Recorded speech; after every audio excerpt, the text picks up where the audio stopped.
All right, so here we go.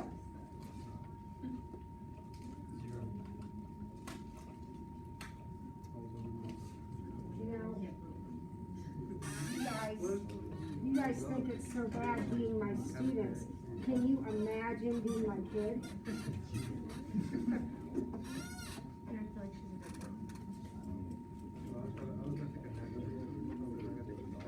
All right, so here we go. Problem F.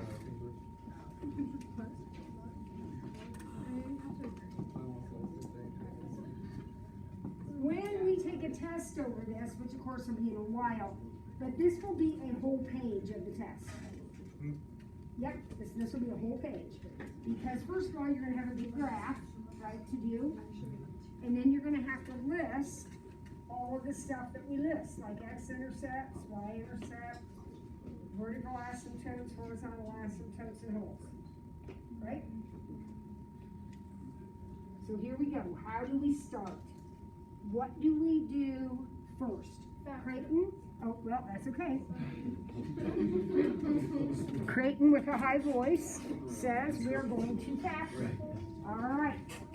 So, how does the top factor? Would it just be X?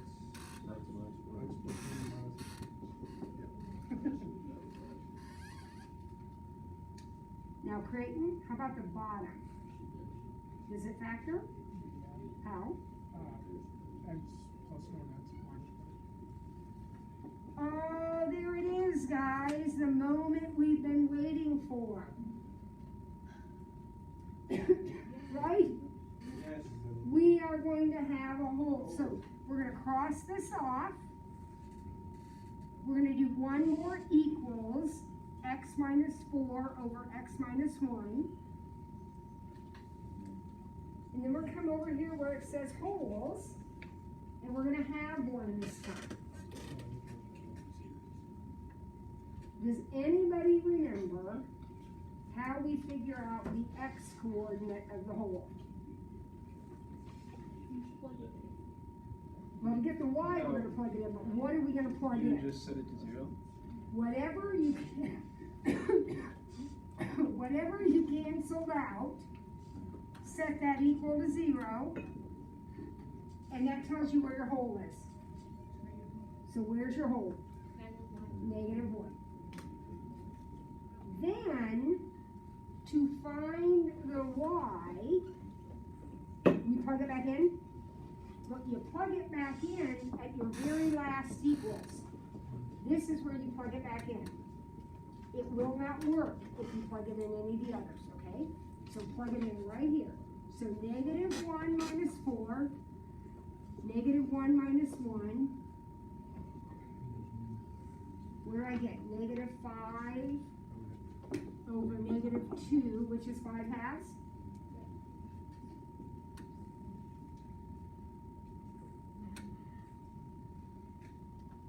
So in case you're not taking good notes, oh, by the way, do you have your note cards out? Your papers out?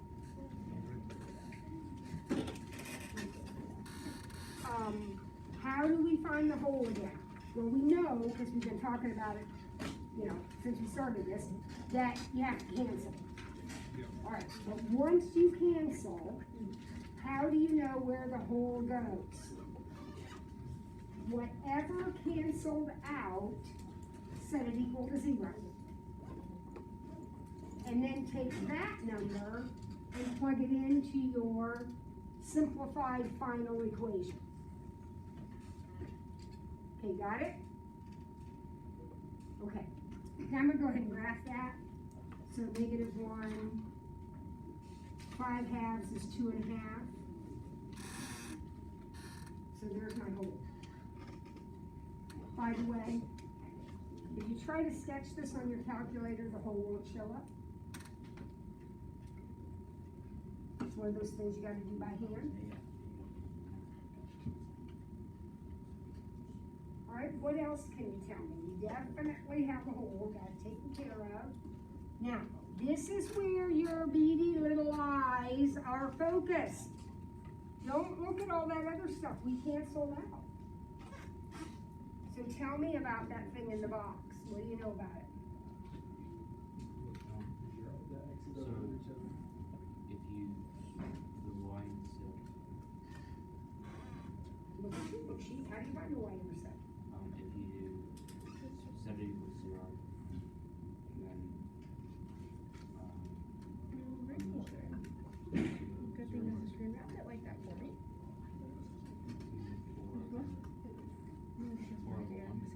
So Sean says that his y-intercept is gonna be at 0, 4. Because how do we find a y-intercept? We let x be 0. So my y-intercept is 0, 4. All right, who can tell me anything else about this? Sean? the vertical asymptote is, 1. X equals 1. The vertical asymptote is x equals 1. And you better not be asking where he got that, because you have a paper in front of you that says the vertical asymptote happens when x is, when the denominator is 0. What makes the denominator 0? Savannah? I have a question. I'm confused on why it's, if you're plugging in 0 for the y-intercept, why is it positive 4, not negative 4? If you put in zeros for both of these, Oh, both. you gotta put in 0 for all of them. Okay. Yeah. All right. What about a horizontal asymptote? 1. Y equals 1. Because you have 1x over 1x.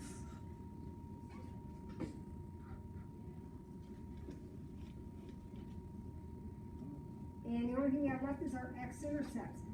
According to your paper, how do you find x-intercepts? Set numerator to 0. Numerator equal to 0. Well, if you set your numerator equal to 0, where's your x-intercept? 4 also.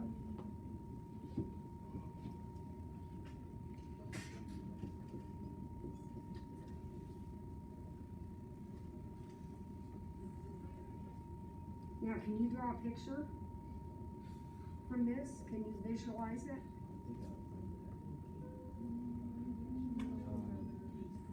Now, when there's only like 2 crossing asymptotes like this, you're always gonna have this shape, guys. You're always gonna have the reciprocal shape.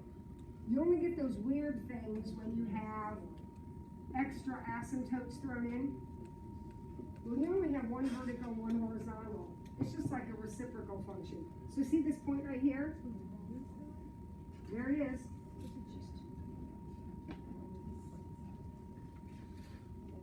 And then here's the other piece. The other side, and it's going to contain the hole and the y-intercept. So when you draw it, it kind of bounces over the hole and it goes up like that.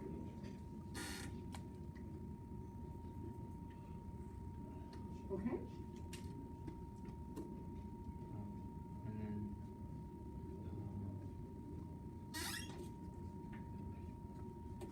so it crosses through the line as well. Or it's not, It skips over it. Yeah. So, the only thing I'm confused on is how, like these here, the curves, like, where to, like, put them. You have to put them where the dots are. Right. No, well, So you don't have any choice. no, what I'm saying is that there's small curves at the top, sometimes. Do you know what I'm saying? No, they are exactly the same size. Okay. It's just, I haven't drawn the graph far enough that way. Right. Yeah, one's not big and one's not little. They're the same. Okay. So don't worry about that. Yeah. Just sketch it in. And we're done. Remember that? And we know, because we've done so many of these, that if this is our situation, which is one vertical asymptote, if one piece is in the down, lower right corner, isn't the other piece gonna be in the upper left? If one piece is in upper right, the other one's gonna be in lower left, they're opposite each other. So even, Sean, if I didn't have any dots, like if I didn't have a dot there, I would know that's where it is, because it has to be opposite of the other one. All right, let's try one more. Now, it is vitally important that you factor correctly. Because if you factor wrong, everything's going to be wrong. Factor wrong, you're going to have wrong asymptotes. Everything's going to be off. So take a minute as you are factoring this, and after you get it factored, foil it back together and make sure you got it right. All right, so take a minute.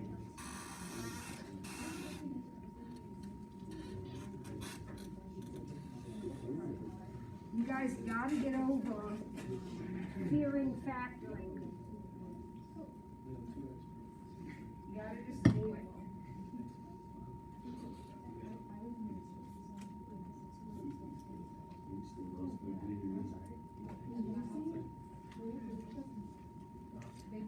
The last question.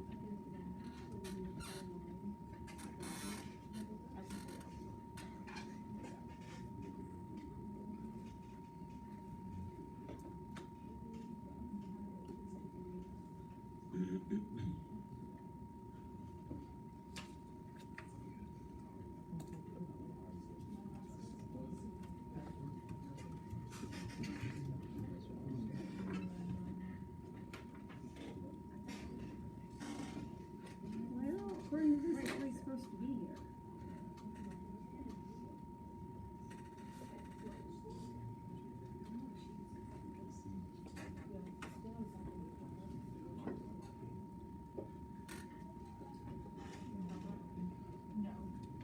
Does anybody have either part factored yet, top or bottom?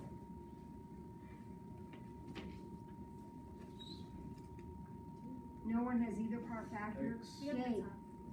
2x minus 1 and x plus 3. Okay, now this is what Gabe thinks the top is. All right, I have no idea, but I'm going to do what I asked him to do. I'm going to foil it and make sure he's right. So when I foil it, I get 2x squared plus 6x minus x minus 3. Oh, yeah. Does that add up? No. No. No. 6x minus x would be 5x. Yeah, it's negative With five. positive 5. So this is why, okay guys, that, you can say, oh, it's not that big a deal. In this problem, it is huge, okay? It's huge. So we've got to get the factoring right. So it's okay, take a guess. Gabe took a guess, and he's very, very close. All he has to do is change his signs, and now it should be okay, right? Now it should be 2x squared minus 6x plus x minus 3. Now you got it. Okay? Now, what do you have to do when you factor one of these? You have to check it.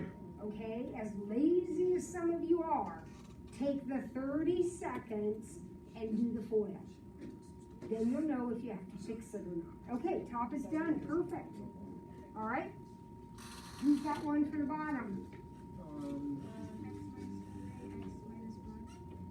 What, Olivia? X minus 3, x minus 1. All right, this is Olivia's yes. I'm going to check it because I want to get it right. So x squared minus x minus 3x plus 3. First, outside, inside, last. Which, by the way, was the very first lesson I ever taught. When I was in college, we had to teach our classmates a lesson. So all these people who are wanting to be teachers, we had to teach each other a lesson, and I taught 4 days. Isn't that interesting? All right. Is it what we wanted, Olivia? Yes, it is. Because this is going to give me negative 4x. So I'm good. She's right. Okay. Now, where do I go next? Now that I know that I have it factored correctly. Olivia? You have to, here's like a whole X minus We are going to be able to cancel. So I'm going to go ahead and write my reduced problem right here. And I know I'm going to have a hole. Look at what you canceled out. So where will the hole be? At 3. The hole's going to be at 3. Everybody okay with that? Yeah. So I'm going to put 3. Now, how do I get the Y part of the hole? Plug it back in. Michael, plug it back in. So when I plug in 3 on top, what do I get? 7. When I plug in 3 on the bottom, what do I get? 2. So 7/2. So my hole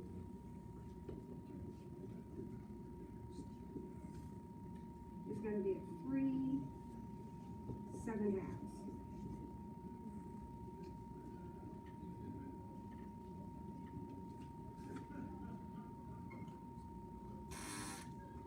Okay. What else? Look at your note card. What else do you notice? Or what else can you figure out?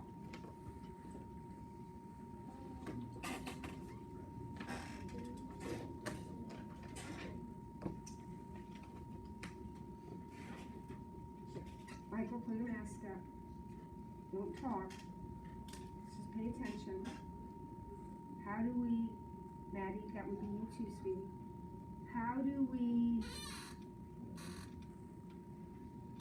find, I don't know, something else. How do we find the vertical asymptote? Set the denominator equal to 0. So the vertical asymptote is going to be where? At x equals 1. Now, I know it gets a little bit confusing, but remember, if you have canceled something out, rewrite your problem, and then that's the one you're going to use. Okay? Don't go back to the original, because some of this won't work. All right? Well, how about a horizontal asymptote? Y equals 2. We know it's y equals 2 because we have 2x over x. Right? Okay. Let's see, X-Intercept. Where does that come from? The X-Intercept.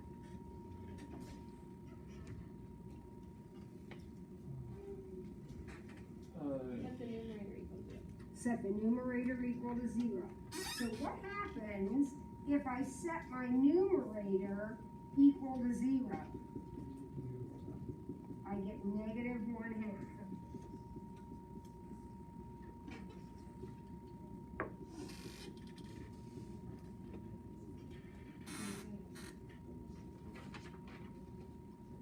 And how do I get my y-intercept?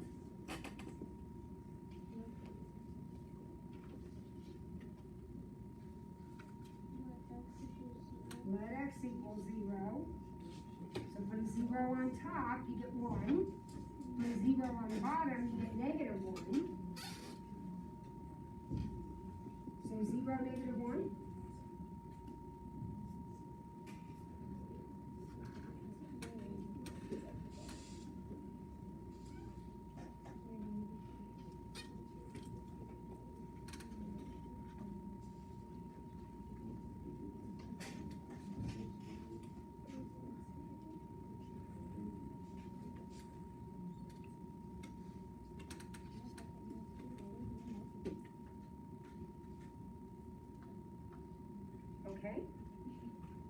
draw the picture from here? We have everything.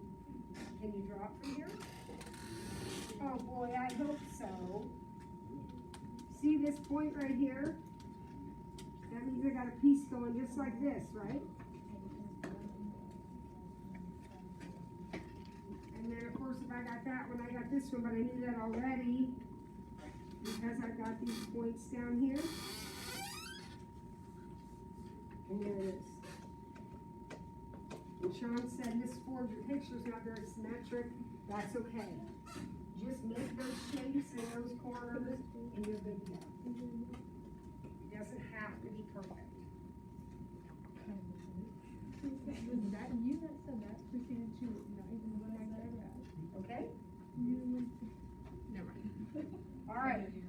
So now what we're going to do is I'm going to give you a practice graph to do because the next time we're together,